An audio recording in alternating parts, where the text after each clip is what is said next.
Everyone, welcome to my top 10 favorite movie games. Movie games, you know, I'm gonna get something. Movie games usually suck. So I just wanted to show that. It's kind of the symbol. But anyway, there are some good movie games, however, and I'm here to list my top 10 favorite. And to do this, I've asked help from another great critic, the 3TopicsReviewer. He's gonna go first. We're gonna jump from his 10 to my 10. His 9 to my 9, and just go on with the list. So without further ado, he's going to go first. This is 3TopicsReviewer. Hello there, my name is Brian from the 3TR channel, and I'm here to share my list of top 10 favorite movie-based video games with my good friend and joint partner for this particular video, Slow Rider 1978. And to start out simple, my number 10 is Batman Begins. Now, Batman Begins really kind of serves as kind of a standard beat-em-up with some stealth elements, and although it's not nearly as good as, say, the Arkham Asylum games, it did kind of set the standards of what Batman games would evolve into in terms of how to blend combat and stealth into gameplay, and it really did solidify the return of Batman as the great superhero icon that we all know. So, now on to my friend. Number 10, I have Jurassic Park: The Lost World. This game lets you immerse your childhood memories, well, your childhood fantasies, I'm sorry, of being in Jurassic Park, except in this version of your childhood fantasies, you're not being eaten alive by dinosaurs. You are shooting them to death. And not only that, you're shooting them to death usually with your best friend right next to you. This game is addictive and will suck up all your tokens in the arcade. Everything is trying to kill you. It is pure chaos. And I love it. And now on to 3TopicsReviewer. Number 9 on my list is Lego Star Wars The Complete Saga. Now, just to keep it real simple, I think The Complete Saga is better than just taking the individual trilogies and making them separate games. This is kind of just combining the two standard games into one whole game, going over all 6 episodes of Star Wars, and I think in terms of gameplay, it's Lego Star Wars. So if you've played a Lego Star Wars game, then you're sure to enjoy this one. It certainly has its unique characters that have unique special abilities, and it's really the perfect game to play with a friend, in my opinion. At number 9, I have Batman Returns, which is a game based off a movie that, honestly, I think the game is better than the movie. This game is a beat-em-up that is a ton of fun to play. You will be mashing buttons, but it's not a bad type of button masher. It's actually a fun button masher. Not to mention, you're just taking down clowns. It's a ton of fun. And honestly, I have not played the original Batman for NES, so I can't really judge that one. I know that's what some people might be thinking, but I haven't played it. And honestly, I am not sad with having Batman Returns be my substitute. Number 8 on my list is Indiana Jones: The Greatest Adventures for the Super Nintendo. And this is another video game movie, a movie-based video game, which kind of goes over all the original trilogy of the Indiana Jones franchise, jumping from, The Lost Ark to Temple of Doom to Last Crusade. It really goes over some of the most iconic scenes in each of the movies, although it has kind of its basic gameplay structure of just getting from one side of the screen to the other, taking out enemies as you go along. And there's a good sense of really why keeping it simple really adds more to the story instead of trying to make things complicated by throwing in puzzles. So that's why it's my number 8 on this list. Number 8, we have The Bourne Conspiracy.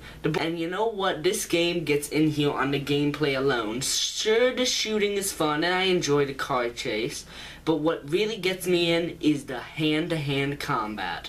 I had a ton of fun playing, just beating people up. Because as much fun as it is to shoot people, this game lives by something that I stand by. Anyone can shoot, but only a master can really fight. And you know what, with great boss battles, and actually pretty good story, and being Jason Bourne, how can this game go wrong? It doesn't. And that is why it is number 8 on my list. 7 on my list is Ghostbusters for the PlayStation 3.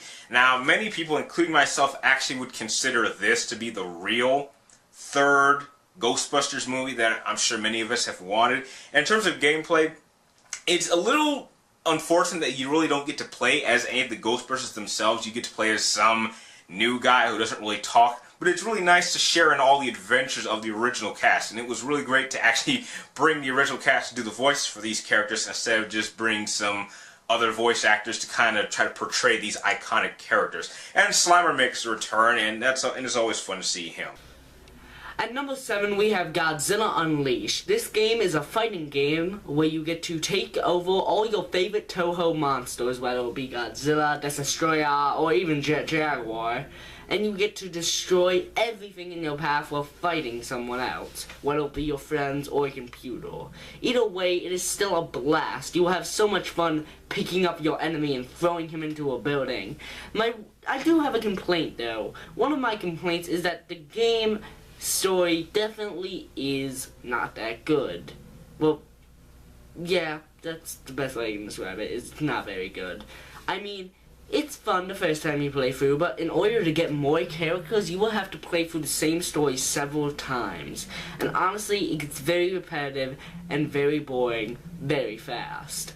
But when you're playing against just different monsters in free roam, or you're playing against your friends, I'm sorry, I said free roam, free play, or you're playing against your friends, it is still a blast, as you will be yelling and punching and destroying Tokyo one building at a time.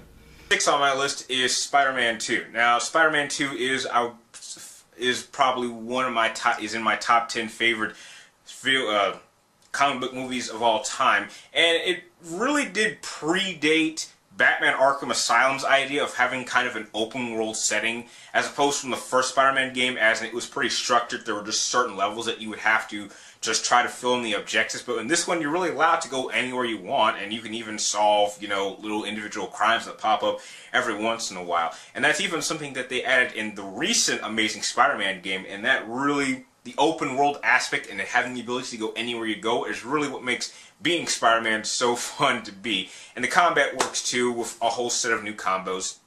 And overall, I think it tells the story of the movie quite well, while adding in some extra side stories just to, pass the time more. Spider-Man 2 is a classic. This game made you feel like you actually were Spider-Man, swinging from building to building and swinging all around NYU. I'm sorry, I wanted to say NYY. I don't know why. But anyway, there's a lot of Y's in the sentence. I'm sorry, I digress. This game made you feel like Spider-Man, swinging around NYC. It is the first Spider-Man game to involve the free roam, and you know what? That is what makes this game so fun. Half the fun of most Spider-Man games are just being able to roam around the city, and we would not have that unless it was for Spider-Man 2. In the original Spider-Man, you were very in box. You can't roam around anywhere. You can't land on the ground. This game has the best swing mechanics. It is how it would actually feel to be Spider-Man. You have to grab onto a building. You can't just fling in midair. And no game has been able to get how swinging would feel better than Spider-Man 2. And that is what makes this game a classic. List is Lord of the Rings Return of the King for the PlayStation 2. This is a standard hack and slash game, and the thing I liked about this particular game is it actually spreads out into 3 different paths. You'll either get to play as Gandalf, Aragorn, Gimli, and Legolas, or Sam and Frodo, and really as you progress through each one of their individual storylines, you'll actually see how each one of their events affects the other. And I believe when you get near the end, I believe Gandalf, Aragorn, Legolas, and Gimli's path connect. And when you're done with that mission, then you have the final battle with Gollum in Mount Doom for the destruction of the ring. And it's really one of the best, I'd say, final boss battles I would say I was able to play during the PlayStation 2 era. 5, I have Super Star Wars A New Hope. But then again, Empire Strikes Back was really good too, and so is Return to Jedi. And that's exactly why I'm going to count them all as one, the Super Star Wars trilogy. The Super Star Wars trilogy is a fantastic trilogy of games. They have the perfect balance between challenge and fun that will make you keep playing no matter how frustrated you get. And let me tell you, I grew up with these games, so I know what frustration is. I think Empire Strikes Back is the best out of all of them, but New Hope is a close second. Star Wars is a game that needs to be played if you're a Star Wars fan or a Super Nintendo fan nonetheless. And that is why it is my number 5. Number 4 on my list is Star Wars Episode 3, the movie. Now, Star Wars Episode 3 is my all-time favorite Star Wars movie out of all 6 films. And I think that this is one of the few video games based on a movie that actually gets it right. You will play throughout, I believe, 20 missions between Anakin and Obi-Wan Kenobi. And the thing I really liked about it is the combat. The combat between Anakin and Obi-Wan is quite standard in terms of their lightsaber skills, but the Force abilities for each of them is vastly different. And if you would believe some of the writing and some of the reviews that they've said about it, including my own, I would happily say that this was really the game that really inspired the type of gameplay that we would see in the Force Unleashed series, combining lightsaber skills with Force abilities. You can see a lot of those elements in this game, and the fact that there's even an alternate ending for the final battle between Anakin and Obi-Wan that allows you to see what would have happened if Anakin had actually killed Obi-Wan, I think that's kind of one of those what-if scenarios that really makes Star Wars quite interesting as a whole. I was lucky enough to play the Tron arcade game at the short-lived Electronica at Disneyland. And I am so happy I am, because this game is addictive. Whether you're playing the tanks, you're playing the MCP, you're playing the light cycles, or you're playing whatever those things were, I can't remember what they were called from the movie. Either way, you will keep coming back, inserting tokens, inserting tokens to play more, and let me just say, but the most addictive of all of them is the light cycles. Not to mention, I had actually a hard time with this. Maybe it's because I just suck at light cycles. I don't know. Maybe other people did. But either way, just like Super Star Wars, it was the perfect mix, at least for me. I kind of suck at the Tron arcade game, at least light cycles. It was the perfect balance of fun and challenge, once again, and that is why Tron the arcade game is my number 4. Is Wolverine Origins. Now, this is a clear example of exactly the game being vastly superior to the movie. This was M-rated and was really somewhat of a God of War clone, but this was really Wolverine at his coolest, just cutting people up, cutting body parts off, it getting bloody as hell. He even takes down a Sentinel in this game. And this is a clear example of how the movie should have been. It shouldn't have been PG-13 with all the stupid comedy and some stupid storyline involving what they did with Deadpool's character and sewing his mouth and having him combine all these powers. They should have kept it simple and just have Wolverine for an hour and a half hacking people away and getting all bloody, R-rated, cool scene. Hopefully if they do a Deadpool movie, they will not make that same mistake. And going back to Star Wars, we have the Star Wars Trilogy Arcade, where you get to relive key moments from the original 3 films. This made for an incredible gameplay experience, whether you be in a speedo bike on Endor, or you be in the battle for Hoth. You will have a blast playing this game, and let's not forget the memorable battle between you and Darth Vader in a first-person view. That is really, really cool. Fun story. I actually played this game once, and I got to Darth Vader. I lost. I watched the next kid play, waiting for my turn to play again. He got it in the first try. He had no trouble with it. Has nothing to do with the list, but I was infuriated. Is Star Wars Battlefront 2. Now, it's kind of unfortunate that LucasArts was closed, so we may not ever get a Battlefront 3, but if that is the case, I would be happily ecstatic if they decide to release Battlefronts 1 and 2 in an HD collection for the current gen games.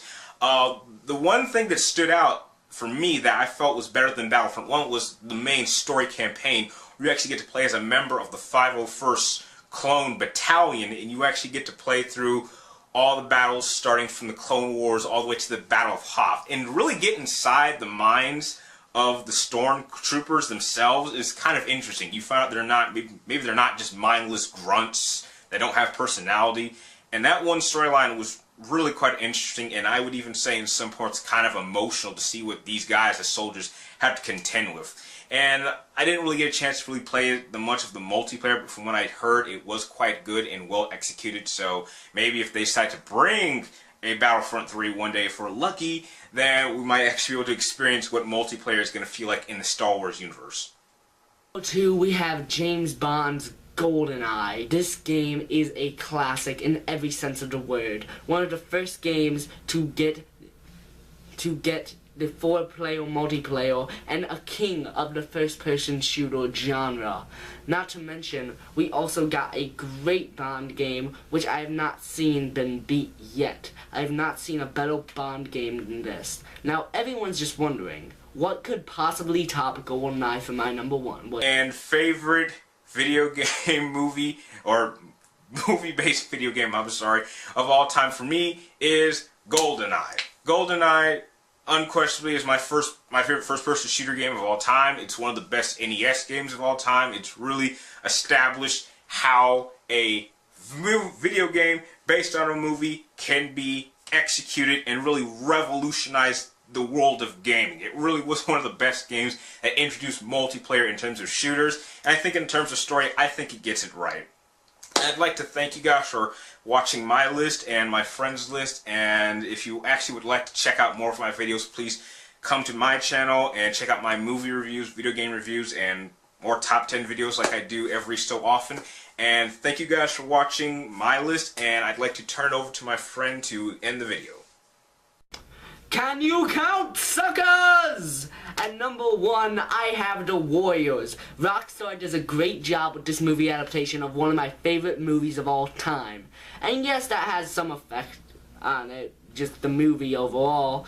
But the game, even by itself, if I've never watched The Warriors, I would still consider it number 1. It has an addictive gameplay, and though it is sort of button mashing at times, it's a ton of fun. Reliving key scenes from the movies, having to be chased by baseball furies, playing as all the warriors and other gangs, not to mention having a version of Double Dragon with Ajax and Swan. That is awesome!